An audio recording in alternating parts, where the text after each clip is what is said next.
안녕하세요. 이번 강의를 함께 진행할 박무성입니다. 우리는 아이를 키우면서 하루에도 몇 번씩 먹이고 기저귀를 갈고 잠을 재우며 반복적인 일상 속에서 부모로서의 역할을 해나갑니다. 이 일들은 그저 매일 해야 하는 일로 생각될 수 있지만 사실은 아이가 성장하고 발달하는 데 있어 매우 중요한 과정입니다. 수유는 단순히 아이의 배를 채우는 것 이상의 의미를 지니고 신체적, 정서적 건강에 큰 영향을 미칩니다. 기저귀를 갈 때마다 아이의 위생뿐만 아니라 감각 발달도 함께 이루어지고 아이의 수면은 뇌 발달과 정서적 안정에 매우 중요한 역할을 합니다. 하지만 많은 부모가 처음에는 모든 것이 쉽지 않다고 느낍니다. 수유 중에 아이가 잘 먹지 않거나 기저귀를 자주 갈아야 하는 불편함, 그리고 제대로 자지 않는 아이로 인한 수면 부족은 누구나 한 번쯤 겪어봤을 일이기 때문입니다. 하지만 그런 과정 속에서도 우리는 아이의 발달에 중요한 기회와 배움의 순간을 맞이하고 있습니다. 오늘 이 시간에는 수유, 기저귀 갈기, 수면 습관처럼 각 발달 단계에서 아이에게 필요한 것들과 이를 통해 부모가 어떻게 아이의 성장과 발달을 지원할 수 있는지 구체적으로 살펴보겠습니다. 각각의 작은 행동이 아이에게는 큰 의미를 지닌다는 것을 기억하면서 오늘 강의를 통해 그 의미를 더 깊이 이해하고 실생활에 적용할 수 있는 방법을 찾아가실 수 있기를 바랍니다. 먼저 분유 선택 기준과 분유 타는 방법에 대해 알아보겠습니다. 분유는 보통 아이의 개월수에 따라 6개월까지, 아기들을 위한 1단계, 6에서 12개월 아이들을 위한 2단계, 12개월 이상의 경우 3단계를 사용하게 됩니다. 하지만 가정에서 사용하는 분유의 종류에 따라 더 세밀하게 단계가 구분되어 나오는 제품도 있습니다. 따라서 제품에 나와 있는 단계 구분을 확인하시고 사용하시면 됩니다. 단계 변경의 시기에도 기존 제품과 변경 제품의 비율을 4에서 7일의 간격을 두고 아이 상태를 살피면서 변경하게 됩니다. 이때도 제품 설명서에 안내되어 있는 내용을 확인해서 단계 변경을 진행하실 수 있습니다. 분유를 선택할 때 특이사항을 고려해야 하는 경우도 있습니다. 가령 배알이나 변비가 있는 아기는 부분 가수분해 분유처럼 소화에 좋은 분유를 고려해 볼 수 있습니다. 알레르기가 있는 경우에는 저알레르기 분유, 즉 HA 분유를 추천하고 있습니다. 조산아나 저체중아는 영양이 강화된 분유가 필요한 경우도 있기 때문에 의사 선생님과 꼭 상담 후에 선택하시기 바랍니다. 부모가 아이의 상태를 진단할 수는 없기 때문에 아이에게 특수한 건강상 문제가 있다면 반드시 소아과 전문의와 상담하도록 해야겠습니다. 다음은 분유 타는 순서를 알아보겠습니다. 분유 타는 방법은 커피 믹스를 타는 것처럼 대충 알 것도 같지만 막상 하려고 하면 분유량은 어느 정도가 적당한지, 물을 먼저 넣는지 분유를 먼저 넣는지도 막막하죠. 요즘은 캡슐을 넣어 추출하는 커피 머신이 있는 것처럼 온도와 양, 분유 농도까지 조절해서 자동으로 제조하는 분유 제조기도 있습니다. 여기에서는 일반적으로 직접 물을 끓여서 분유를 타는 방법을 알아보겠습니다. 분유 타기도 기저귀 갈기나 목욕 못지않게 위생이 가장 중요합니다. 분유 타기 전에 손을 깨끗이 씻도록 합니다. 그 다음 소독해서 준비되어 있는 젖병을 사용해서 분유를 타야겠죠. 젖병, 젖꼭지, 뚜껑 등을 열탕 소독하거나 젖병 소독기로 소독해서 미리 준비해 둡니다. 끓인 물을 약 70도까지 식힌 후에 준비된 젖병에 수유량의 2분의 1에서 3분의 2 정도의 물을 넣습니다. 제조사의 기준에 따라 분유를 정확한 스푼 수만큼 넣습니다. 스푼은 통에 그냥 담겨 있기도 하지만 위생적인 사용을 위해서 분유통 뚜껑에 스푼을 꽂아서 보관할 수 있게 되어 있기도 합니다. 조금 전에 수유량의 2분의 1에서 3분의 2 정도의 물만 넣었죠. 이제 정량의 물을 맞춰 넣습니다. 다음 뚜껑을 닫고 젖병을 좌우로 부드럽게 흔들어 완전히 녹입니다.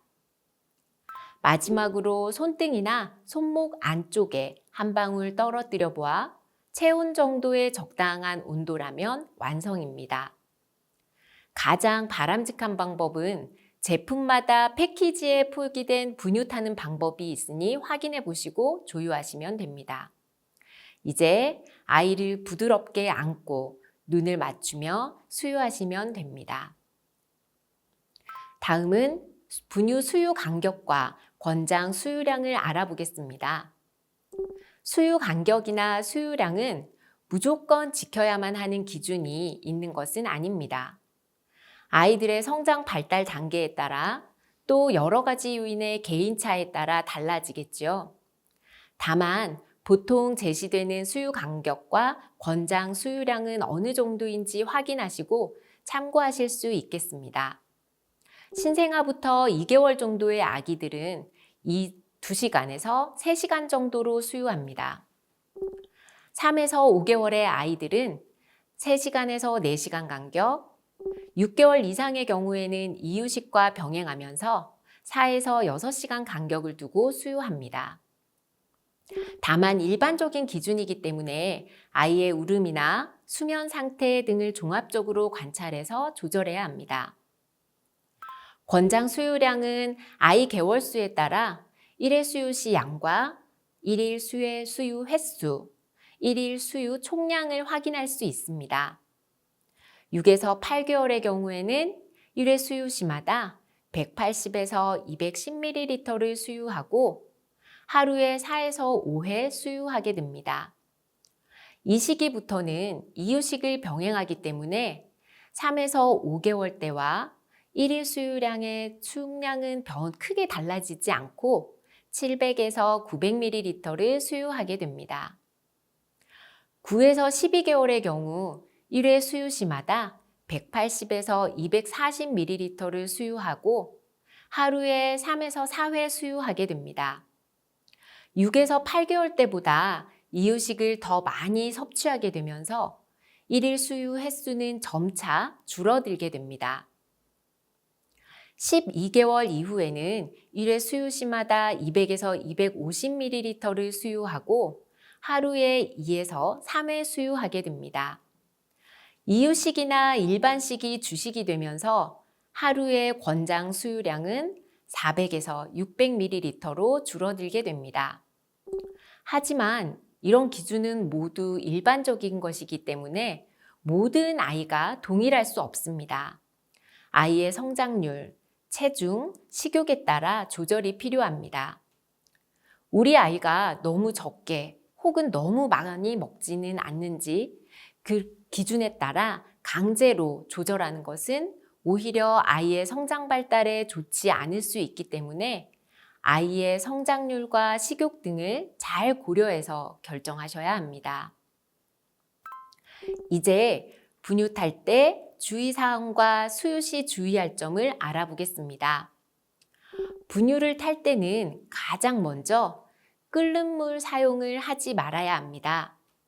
영양소가 파괴되거나 젖병이 변형될 수 있기 때문에 물을 끓여서 70도 정도까지 식힌 후에 분유를 타고 다시 적당한 온도로 식혀서 수유해야 합니다. 다음은 정확한 계량입니다. 저는 요리를 할 때 한 스푼이라고 하면 숟가락 위로 튀어나오지 않게 한 스푼인지 아니면 소복하게 담아 한 스푼인지 헷갈리더라고요. 하지만 분유를 탈 때는 분유를 과다 혹은 과소 섭취하지 않도록 한 스푼의 양이 정확하게 정해져 있습니다. 바로 분유통에 들어있는 계량 스푼으로 평평하게 깎은 한 스푼으로 계량해야 합니다. 분유통에는 계량 스푼에 분유를 소복하게 담은 후 평평하게 깎을 수 있도록 되어 있으니 어떻게 깎을지 걱정하지 않으셔도 됩니다. 세 번째는 혼합 분유 금지로 다른 브랜드의 제품이나 여러 단계의 제품을 섞어서 사용하지 않는 것입니다. 단, 단계를 변경하는 시기에는 이전 단계와 변경 단계의 제품을 수일 동안 일정 비율로 섞어서 수유하게 됩니다. 이때 섞는 비율이나 제공 일수는 사용하는 분유 회사에서 제공하는 정보가 모두 있기 때문에 참여하시기 바랍니다. 네 번째는 분유 시간 지키기입니다. 이미 타놓은 분유는 1시간 이내에 먹이고 남은 분유는 버립니다. 특히 미리 타서 냉장고에 보관하는 것은 절대 하면 안 되는 방법입니다. 세균이 번식할 수 있기 때문에 미리 타서 보관한 후에 데워 먹이지 않도록 합니다. 이번에는 분유 시 주의할 점을 알아보겠습니다. 우리는 똑바로 앉아서 밥을 먹죠. 누워서 밥을 먹으면 삼키기도 어렵고 소화도 잘 되지 않을 겁니다. 아기도 수유할 때 자세가 중요합니다. 우리가 숟가락으로 밥을 먹는 것과는 다르게 아이는 젖병을 사용하기 때문에 반쯤 일으킨 자세로 수유해야 합니다. 이때 젖병의 꼭지가 공기에 닿지 않도록 기울여서 수유해야 아이가 공기를 흡입하는 것을 막을 수 있습니다. 수유 후에는 잊지 말고 해야 하는 게 있지요? 네, 맞습니다. 수유 후에는 반드시 트림을 시켜서 잘 소화될 수 있도록 하고 복통을 예방해야겠습니다. 수유 중에도 아이가 먹는 상태를 체크해야 하는데요. 너무 빨리 먹거나 사레가 들리는 경우에는 수유를 멈추고 아이의 상태를 확인해야 합니다. 야간 수유 때는 특히 주의할 점이 있습니다. 이때는 부모님도 잠자는 시간이기 때문에 힘들기도 하고 아이도 자다 깨서 수유를 하기 때문에 간혹 누운 자세로 수유를 하기도 합니다. 하지만 눕혀서 먹이면 중이염에 걸릴 위험도 있기 때문에 가능한 앉고 수유한 후 트림을 시키고 눕혀야 합니다. 마지막으로 트림 시키기입니다. 수유 방법에서 트림 시키기가 반복해서 나왔죠. 트림은 수유 후에 하면 좋은 것이다가 아니라 수유 후에 반드시 포함되어야 하는 마지막 단계입니다.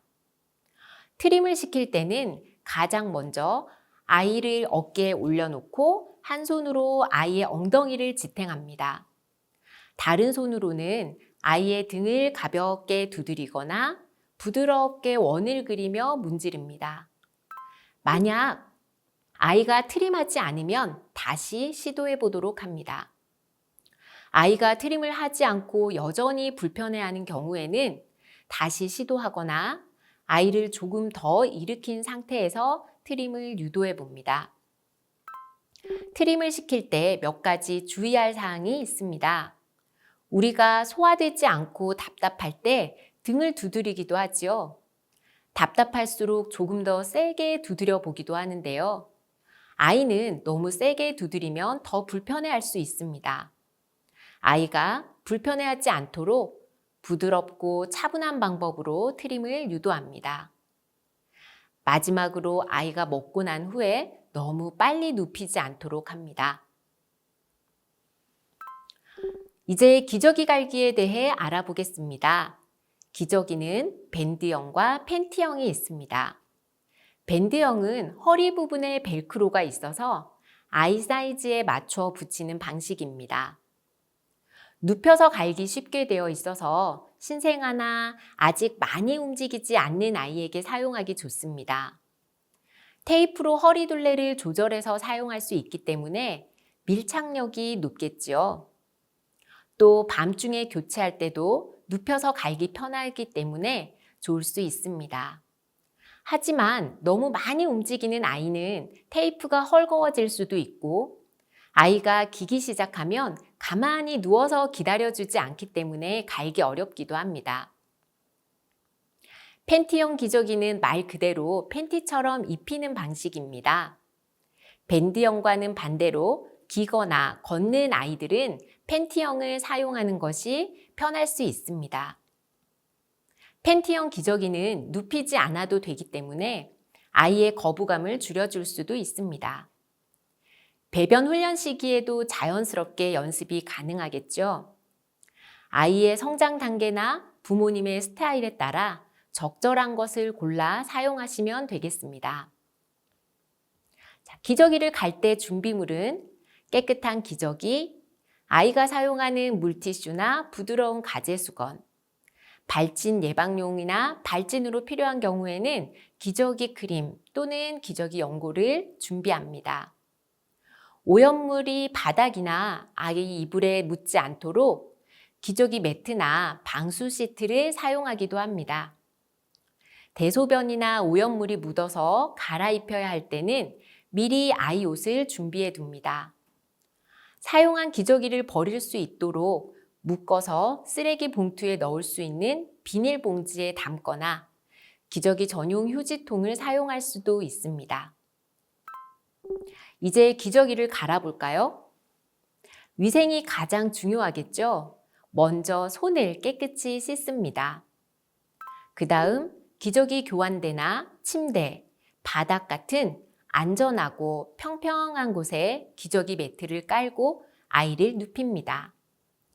하의를 벗기거나 우주복의 단추를 풀어 기저귀를 노출시킵니다. 먼저 더러운 기저귀를 벗겨야 하기 때문에 기저귀의 양쪽 테이프를 떼고 기저귀를 살짝 들어 아이의 엉덩이를 닦아내듯 말아내며 아래쪽에 둡니다.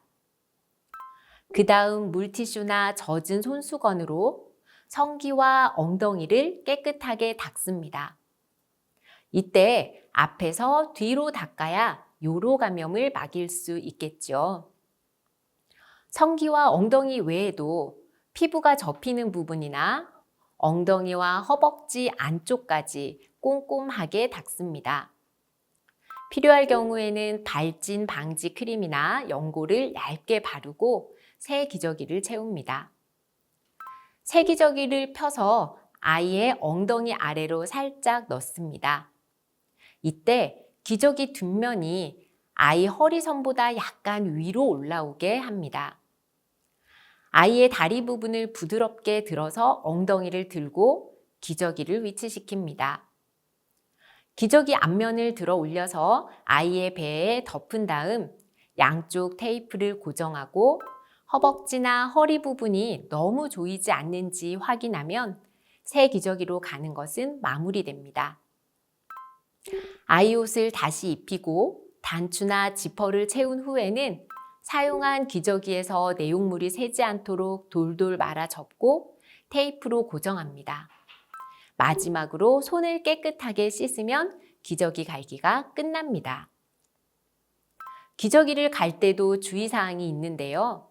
여아의 경우 앞에서 뒤로, 질에서 항문 방향으로 닦아야 요로 감염을 예방할 수 있습니다. 또한 질 내부는 닦지 않고 겉의 분비물만 부드럽게 닦아냅니다. 성기 주변이나 허벅지 안쪽 주름 부위까지 피부가 접히는 부분을 주의해서 꼼꼼하게 닦고 보송하게 유지시킵니다. 남아의 경우에는 기저귀를 벗기면 찬 공기에 반응해서 갑자기 소변을 볼 수도 있으니 주의합니다. 고환 아래도 잘 닦고 고환과 허벅지 사이처럼 피부가 접히는 부분을 꼼꼼하게 닦습니다. 여아와 마찬가지로 닦은 후에는 물기가 남지 않고 보송하게 유지되도록 합니다. 천기저귀를 사용하는 경우도 있는데요. 천기저귀 사용 시 주의할 점을 알아보겠습니다. 천기저귀는 소변을 한 번에서 두 번만 봐도 축축해지기 때문에 교체 간격이 더 짧아야 합니다. 대변이 묻은 천은 먼저 헹군 후 애벌 손세탁해서 뜨거운 물에 삶거나 세탁기의 고온 모드로 세탁하도록 하고 세제 잔여물이 없도록 잘 헹궈야 합니다. 기저귀를 햇볕에 말리면 곰팡이와 냄새를 예방할 수도 있습니다. 천기저귀는 교체 간격이 더 짧기 때문에 외출 시에는 여분을 충분히 준비하고 사용한 천기저귀를 담을 방수지폐법도 함께 챙겨야 합니다. 아이가 통잠을 자는 시기에는 천기저귀보다는 흡수력을 높은 일회용 기저귀를 사용하는 것이 수면의 질을 높일 수도 있기 때문에 밤에는 일회용 기저귀를 병행해서 사용해도 좋습니다. 연령별 기저귀 교체 횟수와 특징을 알아보겠습니다. 6에서 8개월 정도의 아이는 보통 하루에 6에서 8회 정도 교체합니다. 이유식을 시작했다면 대변 냄새와 질감의 변화를 보이기도 합니다. 9에서 11개월이 되면 5에서 7회 정도 교체합니다. 이때는 배변 시간이 규칙적으로 되기 시작하고 움직임이 활발해지면서 기저귀를 갈 때 가만히 있지 않고 저항하기도 합니다. 돌 전후인 12에서 17개월에는 4에서 6회 정도 교체하게 되고 낮기저귀 교체 간격이 점차 늘어납니다. 18에서 24개월에는 3에서 5회 정도 교체하게 됩니다.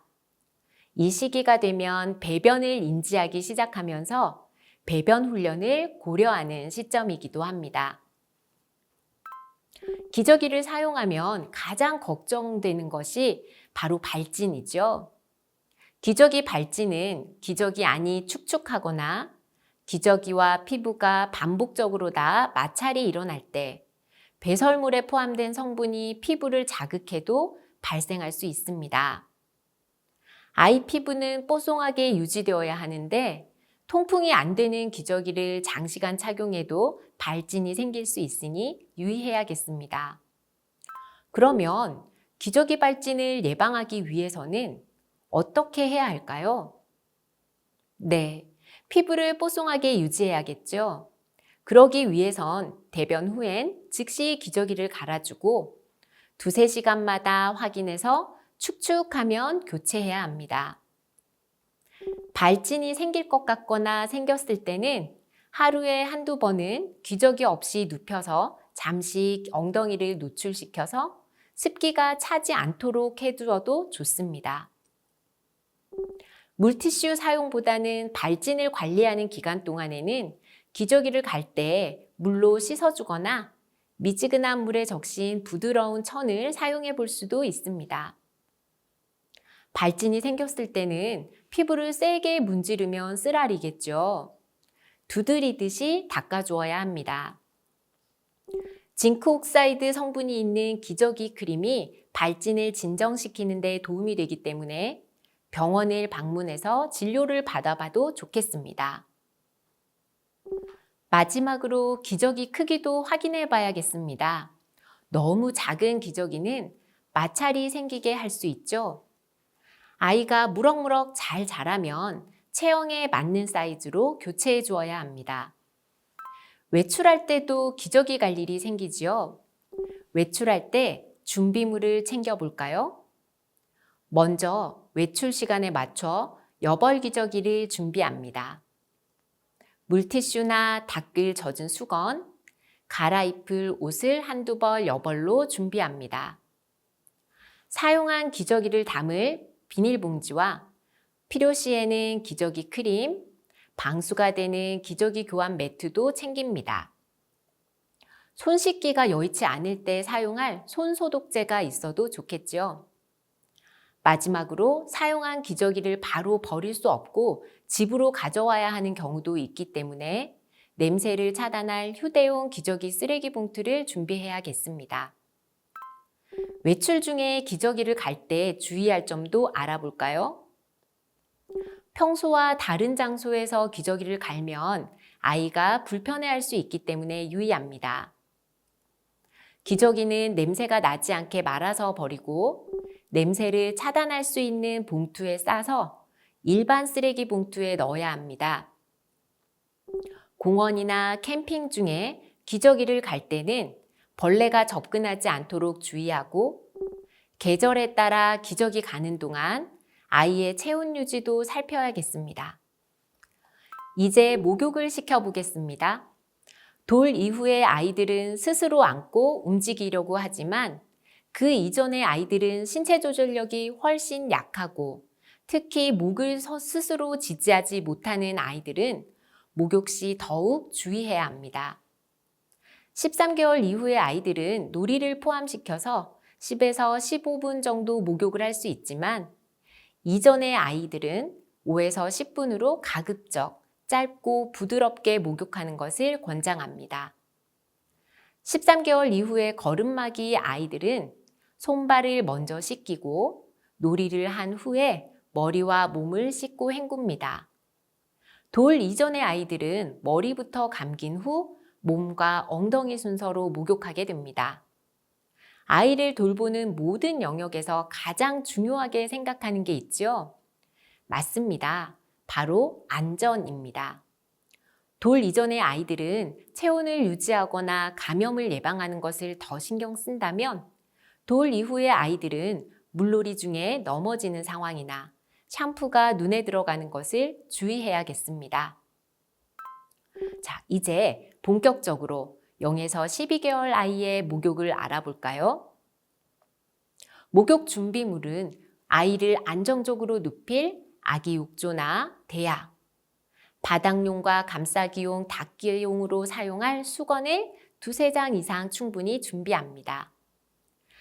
어린이용 바디워시나 샴푸를 준비하고 목욕 후에 바로 착용할 수 있도록 기저귀와 갈아입힐 옷도 미리 준비해 두어야 합니다. 아기 피부에 자극이 없도록 부드러운 거즈 손수건이나 목욕 스펀지가 필요하겠죠.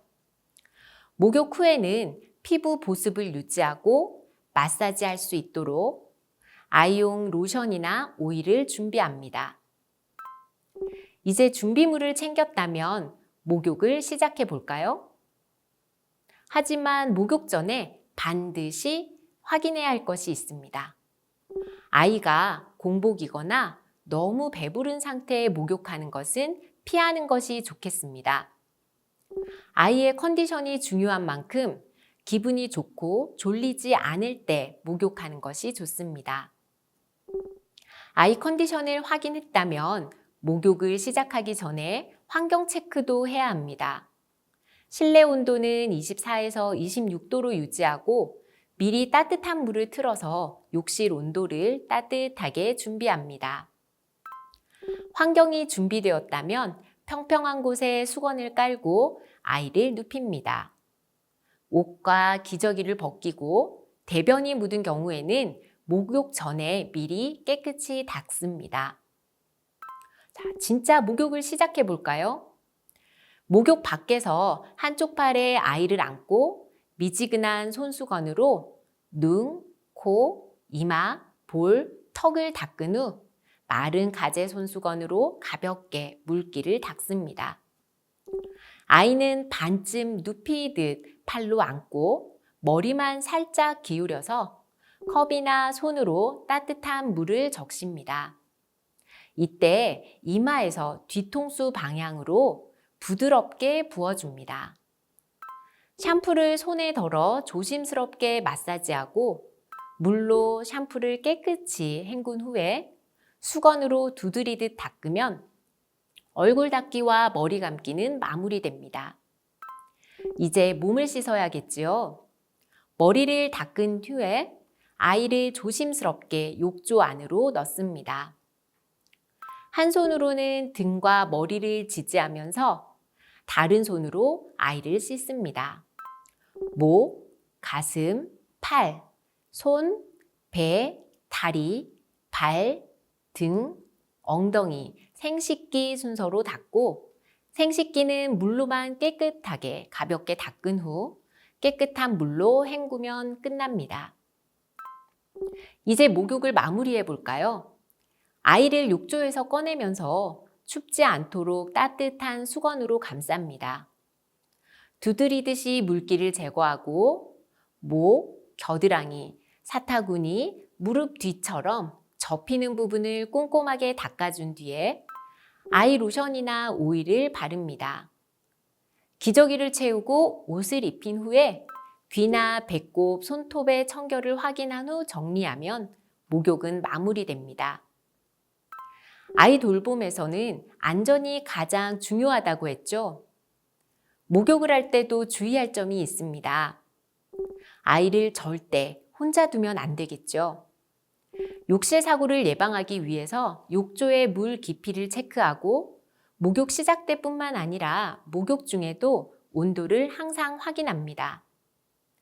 머리를 감길 때 물이나 샴푸가 눈과 귀에 들어가지 않도록 주의하고 목욕을 끝내고 나면 체온이 떨어지지 않도록 빠르게 보온해 줍니다. 이번에는 13에서 24개월 거름막이 아이의 목욕을 준비해 볼까요? 목욕 준비물은 비슷하지만 욕실 욕조를 사용하는 경우도 있기 때문에 아이가 안전하게 앉을 수 있도록 아기 목욕 의자를 준비해도 좋습니다. 목욕 중에 놀이를 할 수 있도록 물놀이 장난감을 준비해 주어도 목욕에 대한 거부감을 줄이고 목욕 시간을 즐길 수 있게 할 수 있습니다. 목욕을 시작해 볼게요. 37에서 38도 정도의 물을 아이 무릎 정도 높이로 받아서 준비합니다. 아이가 욕조에 들어가면 앉아서 물놀이를 먼저 할 수 있게 유도해도 좋습니다. 이때 아이가 미끄러워질 수 있으니 주의하고 아직 걸음이 서툰 경우에는 안아서 넣어줍니다. 아이가 놀이를 하는 중간중간 손, 팔, 가슴, 배, 다리, 발, 등, 생식기, 엉덩이 순서로 닦아줍니다. 이때 아이가 스스로 몸을 닦는 척 하면 할 수 있도록 두고 부모가 마무리해 줍니다. 앉은 상태에서 머리를 감기기 때문에 눈에 샴푸와 물이 들어가지 않도록 주의하고 샴푸 캡을 씌워주면 얼굴에 샴푸나 물이 흐르지 않아서 편리합니다. 샴푸 캡이 없이 헹굴 때는 이마에 손을 대고 눈, 코, 입에 물이 들어가지 않고 옆으로 물이 흐르게 합니다. 이제 거품이 남지 않게 부위별로 충분히 헹구고 물놀이 후엔 비누나 샴푸가 완전히 제거되었는지 확인하고 욕조에서 나오면 바로 수건으로 감싸줍니다.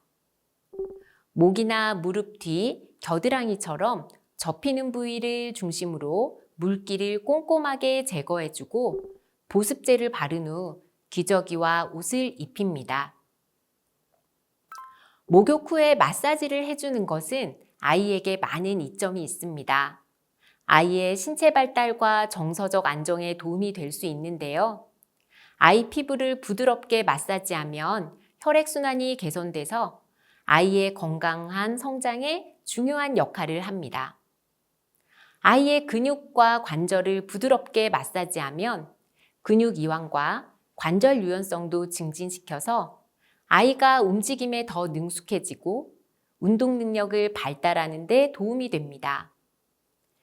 배를 부드럽게 마사지하면 소화가 원활해지고 가스 배출을 돕는 효과가 있어서 아이의 배앓이나 불편함을 줄여줄 수 있습니다.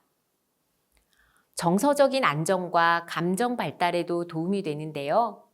마사지 시간은 부모와 아이 간의 교감을 깊게 만드는 중요한 시간입니다. 피부를 통한 애정 표현은 아이에게 안전하고 사랑받고 있다는 느낌을 주고 정서적으로 안정감을 줍니다. 목욕 후에 마사지를 하고 아이를 편안하게 해주면 수면을 유도하는 데도 도움이 됩니다. 특히 아이가 피곤하고 긴장이 풀린 상태에서 마사지를 받으면 푹 자는 데 도움이 되기도 합니다. 아이에게 마사지를 해주면 아이의 스트레스 수치가 낮아지고 긴장이 풀리기도 합니다. 피부 접촉은 옥시토신이라는 행복 호르몬을 분비시켜서 아이를 더욱 편안하고 안정된 상태로 만들어줍니다. 하지만 너무 오래 자극받으면 오히려 불편해할 수 있기 때문에 아이의 컨디션과 반응을 확인하면서 적당히 시간을 조절하는 것이 좋습니다. 목욕을 결정할 때와 마찬가지로 마사지도 아이가 피곤하거나 배가 고픈 경우에는 피하고 아이가 편안하고 여유 있는 상태에서 마사지를 해주세요. 목욕을 할 때처럼 마사지도 미리 준비가 필요합니다. 따뜻하고 조용한 곳에서 아이 로션이나 베이비 오일을 준비하고 아이가 놀라지 않도록 손을 비비거나 따뜻한 물에 손을 넣어서 손을 따뜻하게 만든 후에 시작합니다. 마사지 중에는 눈을 맞추고 부드러운 말로 교감하고 조용한 음악을 준비하셔도 좋습니다. 마사지 순서는 머리, 팔, 가슴, 배, 다리 등의 순서대로 합니다. 얼굴과 머리는 아이가 싫어할 경우 생략 가능합니다. 먼저 눈썹 위와 이마 중앙에서 관자놀이 쪽으로 손가락을 부드럽게 누릅니다. 볼은 손바닥으로 동그라미 그리듯이 쓸어주고 귀 뒤, 턱 아래까지 손끝으로 부드럽게 쓸어줍니다. 이때 눈과 코 근처는 피해주세요. 다음은 팔과 손을 마사지합니다. 한 손으로 아이 팔을 살짝 들어서 지지하고 반대 손으로 어깨에서 손목 방향으로 부드럽게 쓸어준 후 손목부터 손바닥, 손가락을 하나하나 펼치듯이 마사지합니다. 다음은 가슴과 배를 마사지합니다. 가슴에서는 양손을 가슴 중앙에서 바깥 방향으로 나비 날개처럼 펼치듯이 쓸어줍니다. 배는 시계 방향으로 원을 그리며 손바닥으로 부드럽게 문지르고 손가락 서너 개로 배꼽 주위를 둥글게 마사지합니다. 다음은 다리와 발 마사지를 합니다. 허벅지에서 발목 방향으로 손 전체로 감싸듯이 내리며 쓸어주고 발등, 발바닥, 발가락 순서로 마사지합니다. 발바닥 가운데를 엄지손가락으로 천천히 누르듯 문지릅니다. 발가락도 손가락처럼 하나씩 조심스럽게 펴주듯 만집니다. 등 마사지는 아이를 엎드리거나 안아서 가슴을 기대게 한 후 목에서 엉덩이 방향으로 천천히 양손으로 내리면서 쓸어줍니다. 척추를 따라 손끝으로 둥글게 마사지하고 양옆 갈비뼈 부위는 나선형으로 부드럽게 마사지합니다. 아이가 목을 가누기 전에는 엎드려 두지 않고 부모의 가슴에 기대게 한 후 마사지해도 좋습니다. 아이를 포옹하거나 부드러운 노래를 불러서 마무리하는데요. 마사지를 자주 반복하면 아이도 익숙해져서 기다리는 루틴이 되기도 합니다. 마지막으로 마사지를 할 때도 주의사항이 있겠죠. 발진이 있거나 상처, 발열, 감기, 예방접종 당일은 피해야 합니다. 오일이나 로션은 소량씩 손에 덜어서 온도를 맞춘 후에 사용하고 아이가 울거나 싫어하면 중단합니다. 부모의 손에 오일이나 로션이 묻어서 미끄러워지지 않도록 기저귀를 채우기 전에 부모의 손을 정리해야 합니다. 이제 잠을 재워 봅시다. 먼저 아이가 졸려하는지 졸림 신호를 알아차려야겠죠? 아이의 졸림 신호는 눈을 비비거나 깜빡거릴 때, 하품을 하거나 고개를 떨굴 때, 손가락을 빨고 칭얼거리거나 안아달라고 할 때, 시선이 멍해지고 조용해질 때, 아이는 졸릴 때일 수 있습니다. 졸리기 직전이 가장 이상적인 재우기 타이밍인데 너무 피곤하면 오히려 잠투정이 심해질 수 있으니 졸림 신호를 잘 관찰하고 재워야겠죠. 아이가 잘 자기 위해서는 자기 좋은 환경을 구성해 줘야 합니다. 먼저 불을 끄고 커튼을 쳐서 어둡게 만듭니다. 아이의 손발이 따뜻하고 땀이 나지 않을 정도의 온도를 유지합니다. 지속적이고 일정하게 자장가를 불러주면 잠이 들기 좋습니다. 아이를 재워볼까요? 아이를 안아 재우는 경우에는 부드럽게 흔들거나 토닥이고 눈이 반쯤 감겼을 때 깨지 않도록 천천히 침대로 이동합니다. 눕혀서 재우는 경우에는 눕힌 후 몸에 가볍게 손을 올려주면 안정감을 느껴서 잠에 쉽게 들 수 있습니다. 머리를 쓰다듬거나 몸을 가볍게 토닥이듯 두드리는 것도 도움이 됩니다. 잠이 드는 동안 지켜봐야 하는데요. 잠에 들지 못하고 칭얼거리는 경우에는 잠시 지켜본 후 토닥여 줍니다. 심하게 우는 경우에는 안아서 진정시키고 졸려하면 다시 재워 눕힙니다. 깼다가 다시 잠드는 경우에는 반응을 최소화하며 조용히 다시 안정시킨 후 재웁니다. 수면 루틴을 만들면 잠재우기가 훨씬 수월해질 수 있고 아이도 편안하게 잠들 수 있겠죠. 대표적인 수면 루틴의 예를 살펴볼까요? 목욕을 하거나 손발을 닦은 후에 조용한 환경에서 조명을 조절합니다. 기저귀를 교체하고 돌 이후에 아이는 수유하거나 간단한 간식을 주기도 합니다. 조용한 책을 읽어주거나 자장가를 불러주면서 안고 토닥인 후 침대에 눕힙니다. 매일 같은 패턴을 반복하면 아이가 잘 시간을 자연스럽게 인식하게 되겠죠. 루틴을 만들기 위해서 무조건 순서를 강요하기보다는 루틴 유지를 위해서 노력하되 아이의 컨디션을 주의 깊게 살펴서 시도해야 합니다.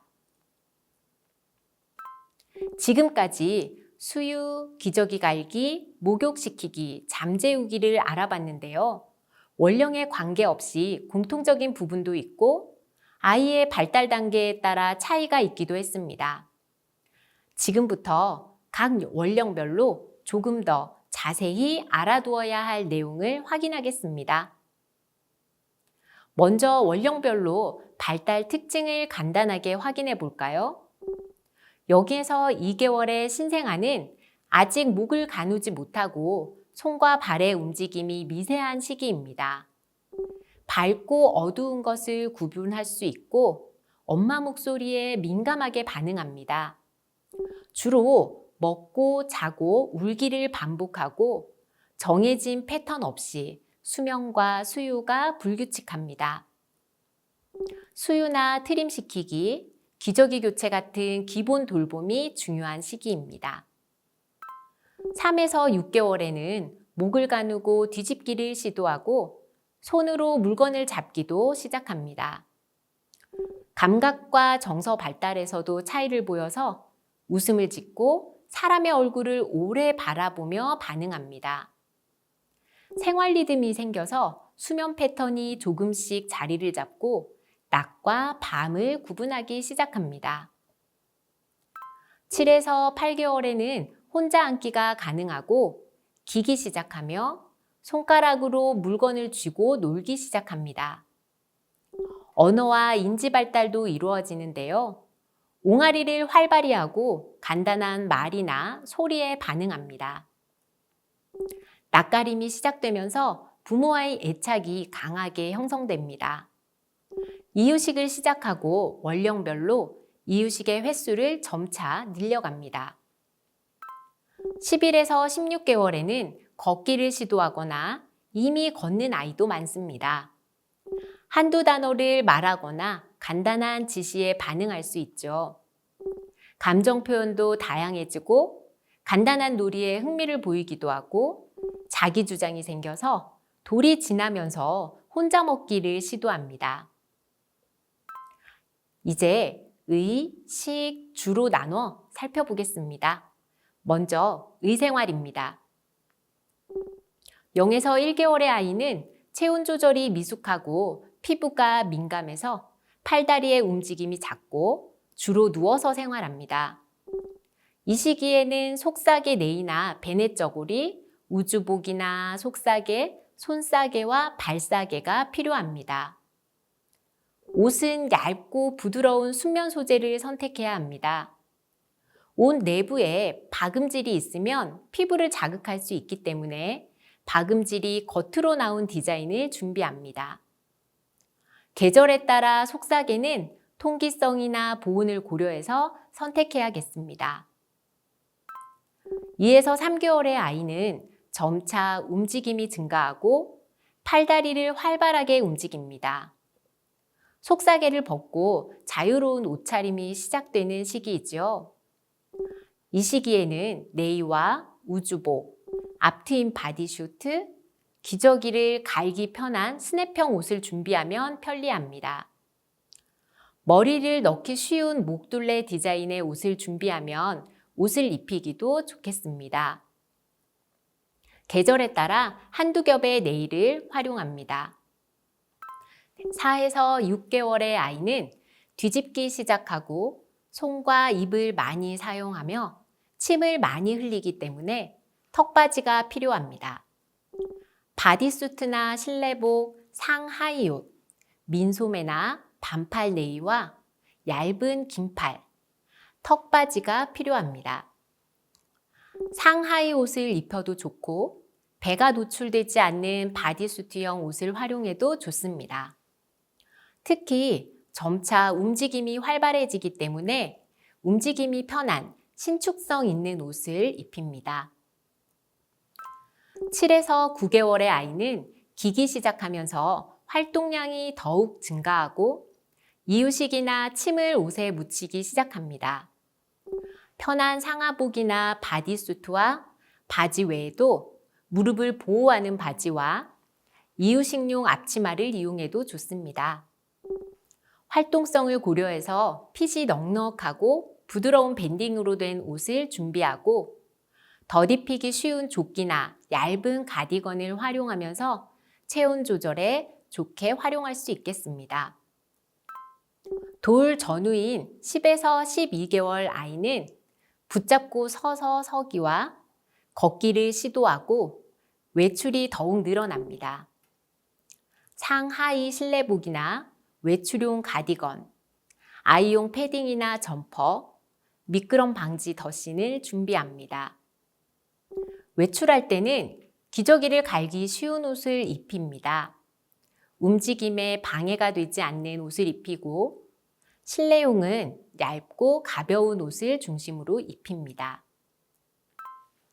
13에서 18개월의 아이는 걷기 시작하고 혼자 움직이려 하면서 넘어지기도 쉬워지기 때문에 편하고 안정감 있는 옷을 입힙니다. 상하가 분리된 옷이나 미끄럼 방지 양말을 준비하고 외출할 때는 바람막이나 조끼를 챙깁니다. 목둘레와 팔에 여유가 있는 옷을 입히고 넘어져도 괜찮은 무릎이 보호되는 바지도 좋습니다. 19에서 24개월 아이는 걷고 뛰기가 활발해지면서 자주 넘어질 수 있습니다. 자율성이 발달하면서 옷을 입고 벗는 흉내를 내기도 시작합니다. 일상복으로 티셔츠와 바지, 지퍼보다는 똑딱이형 단추 옷을 준비합니다.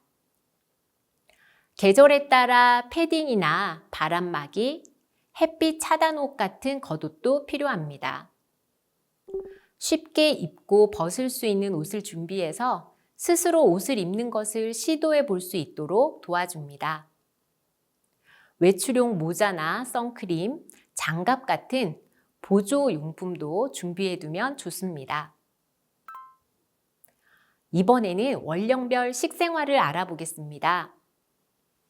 0에서 6개월은 분유 수유를 하는 시기지요. 원령이나 특이사항에 맞는 분유를 선택해서 수유하고 수유 간격과 수유량은 아이의 신체 발달에 맞춰 조절합니다. 아직 이유식을 시작하지 않고 분유로 아이의 영양을 공급하는 시기입니다. 6에서 12개월은 이유식을 시작하는 시기입니다. 하지만 여전히 분유가 주요 영양원이기 때문에 이유식을 시작하더라도 하루에 서너 번 정도의 수유가 필요하죠. 이유식의 시작은 쌀 미음이나 아이용 이유식부터 시작하고 순차적으로 죽, 채소, 과일 등을 넣어줄 수도 있습니다. 6에서 7개월에는 미음과 부드럽게 갈아 놓은 채소, 과일 퓨레, 고기 퓨레 같은 것을 준비합니다. 8에서 9개월에는 부드러운 채소나 과일, 미세하게 다진 고기를 조금 더 씹을 수 있도록 부드럽게 갈아서 섞은 음식을 준비합니다. 10에서 12개월에는 이유식의 질감을 점차 더 부드럽게 자르거나 작게 썰어서 제공합니다. 핑거푸드를 준비해서 아이가 손으로 먹을 수 있도록 도와줍니다. 처음에는 알레르기 반응을 체크해야 하기 때문에 새로운 음식을 한 번에 하나씩 도입하면서 2, 3일 간격으로 시도하는 것이 좋겠습니다. 12월에서 18개월은 고형식으로 확장하는 시기입니다. 이제는 거의 모든 종류의 고형식을 먹을 수 있기 때문에 이유식에서 점차 고형식으로 넘어갑니다. 쌀밥이나 미트볼, 치즈, 과일, 채소 같은 여러 종류의 음식을 제공하고 가능한 다양한 음식을 시도합니다. 작은 조각으로 잘라서 스스로 먹는 경험을 쌓을 수 있게 도와줍니다. 아이가 1살을 지나면서 분유를 적당히 줄여가고 이유식 외에 물과 함께 간식을 제공합니다. 아이가 손으로 직접 음식을 집어먹을 수 있도록 해서 식사에 관한 관심을 높이고 독립성을 키울 수도 있습니다. 18에서 24개월이 되면 아이가 거의 모든 음식을 가족과 비슷한 형태로 먹을 수 있습니다. 쌀밥이나 고기, 채소, 과일, 국물 요리, 간단한 반찬처럼 가족이 먹는 것과 비슷한 음식을 제공합니다. 다양한 식품군을 골고루 섭취할 수 있도록 하고 음식의 질감도 점차 다양하게 제공할 수 있습니다. 하루 3끼 식사를 제공하고 간식은 한두 번 제공합니다. 아이가 스스로 음식을 먹을 수 있는 능력이 발달하기 때문에 자기 주도 식사뿐만 아니라 부모와 함께하는 식사 시간에 부모가 모델링을 보이는 것도 중요합니다. 과일, 요거트, 치즈 같은 건강한 간식을 제공해서 영양을 보충해 줍니다. 점차적으로 물과 주스를 포함해서 다양한 음식도 섭취할 수 있겠죠. 아이가 식사할 때 손이나 숟가락을 사용해서 스스로 음식을 먹도록 돕습니다. 마지막으로 원령별 주생활을 알아볼까요? 아이를 키우는 것은 첫째도 둘째도 안전을 확보하는 것이 기본입니다. 아이가 주로 생활하는 실내 환경을 안전하게 구성해야 한다는 것입니다. 주생활은 돌을 기준으로 0에서 12개월, 12에서 24개월로 나눠서 살펴볼까요? 0에서 12개월 아이를 위해서는 먼저 아이 전용 공간을 만듭니다. 0에서 12개월 아이는 대부분 잠을 자는 시간이 많죠. 아이 침대 주변에는 불필요한 장난감이나 베개를 놓지 않도록 합니다. 아이가 기기 시작하면 기어 다닐 수 있는 공간을 안전하게 마련해야 합니다. 미끄럼 방지 매트를 깔고 주변에 날카로운 물건이나 위험한 장난감이 없도록 주의합니다. 기저귀 교환 때는 아이가 떨어지지 않도록 고정해서 사용합니다. 특히 바퀴가 달린 기저귀 교환대를 사용할 때는 더욱 주의해야 합니다. 가구와 물건을 배치할 때도 주의할 게 많습니다. 아이가 기거나 움직일 때 가구의 날카로운 모서리에 부딪히지 않도록 모서리 보호대를 부착합니다. 아이가 기어다니거나 서기 시작하면서 큰 가구가 넘어질 위험이 생기기 때문에 책장, TV, 큰 가구는 벽에 고정시킵니다. 서랍이나 문잠금도 중요합니다. 아이가 서서 잡을 수 있는 서랍과 문에는 안전잠금 장치를 설치해서 아이가 위험한 물건에 접근하지 않도록 합니다. 선풍기나 공기청정기처럼 실내에서 사용하는 가전제품의 전선은 아이가 호기심을 갖고 물거나 갖고 놀거나 걸려 넘어질 수도 있기 때문에 보이지 않도록 잘 정리합니다. 전기 제품은 특히 위험하죠. 콘센트에는 커버를 설치해서 손이 닿지 않도록 하고 전선에 손을 대거나 당길 위험이 있기 때문에 전선 덮개를 사용해서 전선을 정리하고 전자기기는 아이 손에 닿지 않는 곳에 둡니다. 아이들은 아직 걸음이 불안정해서 미끄러지기 쉽지요. 거실이나 아이의 생활 공간, 놀이 공간에는 아이가 기어다니거나 걸을 때 넘어지지 않도록 어린이 매트를 깝니다. 카펫을 사용할 경우에는 카펫 고정 테이프를 이용해서 미끄러지지 않도록 고정하는 것이 좋습니다. 화장실과 주방은 특히 안전에 신경을 써야 하는 장소입니다. 화장실은 아이가 혼자 들어가지 않도록 문잠금 장치를 설치합니다. 주방에서 아이가 다칠 수 있는 칼, 가위, 청소용품 등을 서랍에 잠금 장치로 보관하고 가스레인지나 오븐에는 안전잠금 장치를 설치해서 아이가 다치지 않도록 합니다. 세제나 약품은 서랍에 넣어서 잠금 장치로 보관하거나 아이가 만질 수 없는 곳에 보관해야 합니다. 아이 장난감은 안전기준을 충족하는 제품을 사용하고 작은 부품이나 날카로운 부분이 없도록 확인해야겠습니다. 활동량이 늘어나고 더 넓은 공간을 이동하는 13에서 24개월 아이를 위한 실내 안전환경 구성에서는 안전에 더욱 신경을 써야겠습니다.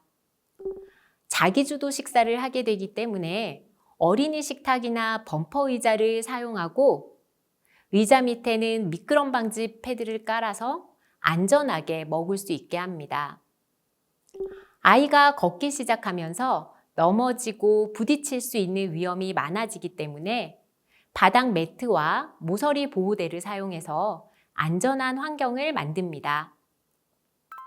아이가 서거나 걸으면서 가구를 넘어뜨릴 수 있기 때문에 모든 가구는 넘어지지 않도록 고정하고 유리 제품이나 날카로운 물건은 두지 않아야 합니다.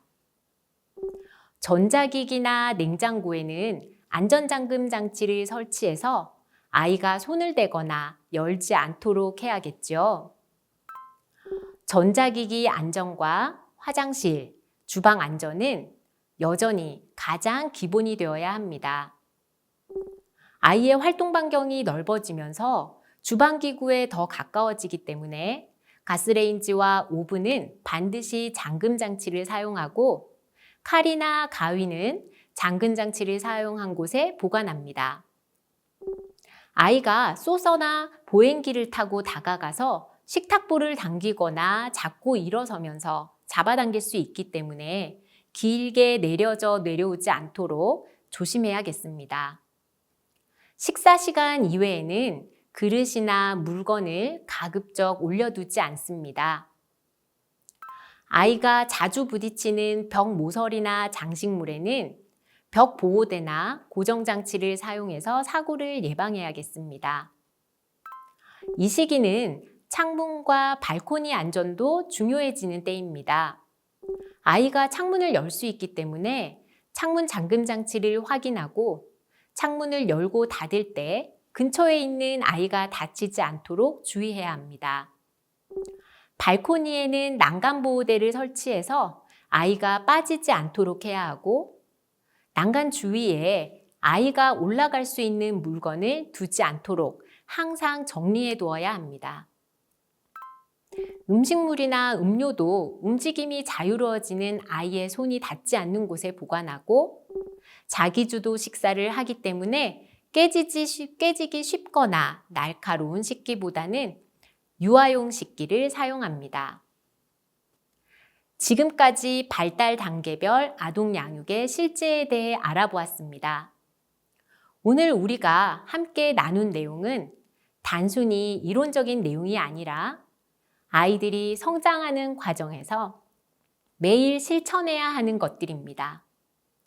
우리의 작은 손길 하나하나가 아이에게 큰 영향을 미치고 아이의 발달에 깊은 흔적을 남깁니다. 그 흔적이 모여 부모라는 세상에서 가장 믿을 수 있는 든든한 울타리 안에서 아이는 건강하게 성장하며 몸과 마음이 건강하고 행복한 사람으로 자라게 될 것입니다. 양육의 길은 결코 쉽지 않지만 그 길을 함께 걸어가는 우리 모두는 아이의 세상을 밝히는 등불이 됩니다. 우리가 아이들에게 주는 사랑과 관심, 그리고 인내는 우리 아이의 삶의 기초가 됩니다. 부모님 여러분, 아이의 발달을 이해하고 아이에게 맞는 양육 방식을 선택하는 것은 아이의 미래를 여는 열쇠입니다. 우리가 배운 것들이 아이들에게 더 나은 내일을 선물할 수 있는 작은 열쇠가 되기를 바랍니다. 아이들은 우리에게 가장 소중한 존재입니다. 아이를 키우다 보면 힘들고 지치는 순간들이 있지만 아이가 주는 작은 미소와 손길에 우리도 힘을 얻고 또다시 한 발 한 발 나아가게 되겠죠. 모든 아이들에게 사랑과 존중을, 그리고 아이의 발달을 세심하게 지원하는 양육을 통해서 더 밝고 행복한 가족을 만들어 가시길 바랍니다. 감사합니다. 아기 세탁기가 꼭 필요한가요?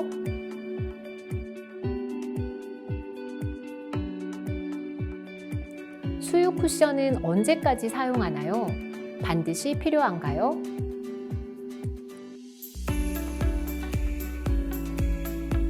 목욕만 하면 아이가 울어요.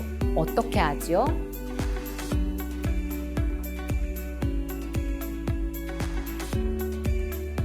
예방접종 정보는 어디에서 찾을 수 있나요?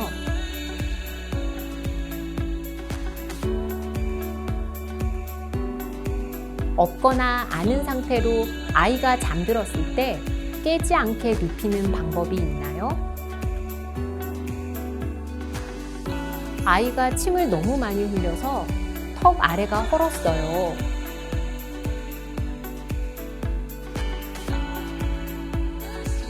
아이가 배고프다는 것을 어떻게 알 수 있나요?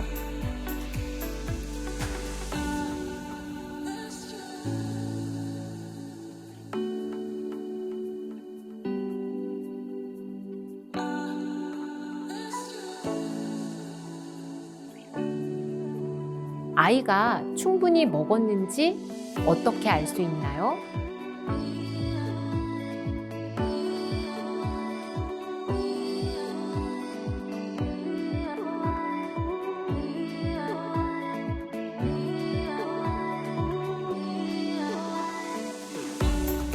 (6개월) 아이인데 낯가림이 심해요.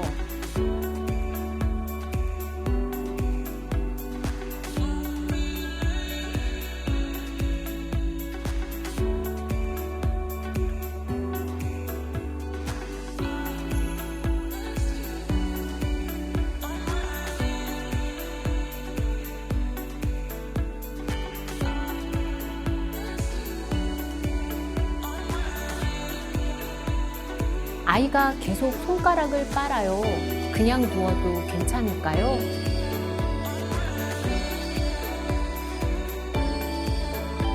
돌이 된 아이인데 갑자기 이유식을 거부해요.